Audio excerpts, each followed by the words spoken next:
First thing you want to do is decide if you want to put 37s on it or not. Obviously, yes. Hello everyone and welcome. Today I'm going to answer one of the most common questions that I get and that you may ask yourself and that people overthink and overanalyze, and it should be the most easy decision of all time. Which Jeep do I buy? Rubicon, Sport, Sahara. I'm gonna break this down for you, probably in under 2 minutes, because it's that simple. At this point, we've been doing this for almost 10 years and owned more Jeeps than I care to tell you or admit to having bought from the same dealership. This is how this works. First thing you wanna do is decide if you wanna put 37s on it or not. Obviously, yes. But seriously, easy mode, Rubicon. People who should buy Rubicon. If you do not plan on changing out the axles and wanna do 35s or 37s and stick with a good platform that has front and rear lockers, and stick with 410 gears, buy a Rubicon, especially if you can afford it. There's really no question to that at all. If you can afford the Rubicon and you want to stick with the stock axles, stick with the stock gears, you can even upgrade the gears, that doesn't really matter. But if you want to stick with the stock axles, do not replace the axles, and keep your stock lockers, buy a Rubicon. Done, easy, just buy it. If you can afford it, just buy it. There you go. Sport.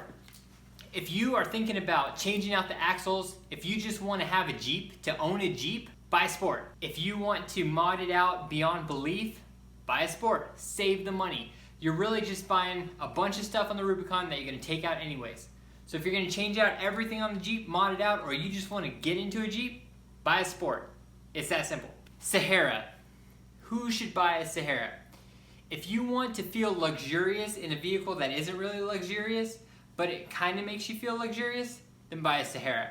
You're gonna basically spend pretty close to what you could have spent if you got a Rubicon anyways. A lot of the packages are really close to that. So if you're not interested in lockers or the gearing or a couple extra emblems, and a couple extra things like a front disconnecting sway bar, then buy a Sahara. That's what's for you. I mean, there's a lot of people who go off-roading and get their Saharas dirty, but they probably bought it used, they didn't buy it specifically for that purpose. So yeah, if you fall in that category, then a Sahara is perfect for you. It's that simple, guys. I don't know what else to say. Rubicon, Sport, Sahara. If you fall into those three categories, there you go. If you just want a Jeep that can do anything and you can afford it, Rubicon. If you want a Jeep that you're gonna tear apart, completely mess with, and change from stock, or you just wanna buy a Jeep to have a Jeep, buy a Sport.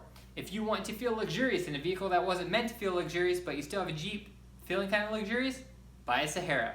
Otherwise, go to your BMW dealership, go to your Mercedes dealership, go to any other dealership, really. If you want to feel luxurious and get more for your money for luxury feel, but you still want to own a Jeep, then buy a Sahara. Or, if you really want to make things interesting, you can go out and buy a 4Runner. But that's not the point of this video. Rubicon, Sport, Sahara. Easy, guys. Don't think too hard about it. If you fit in one of those categories, buy that rig and don't spend any more time on it because it's that simple. Don't overthink this. You can do it. You can do this. And if you need a dealership to call, let me know because I know some people. Alright guys, there you go. I'll see you on the trails.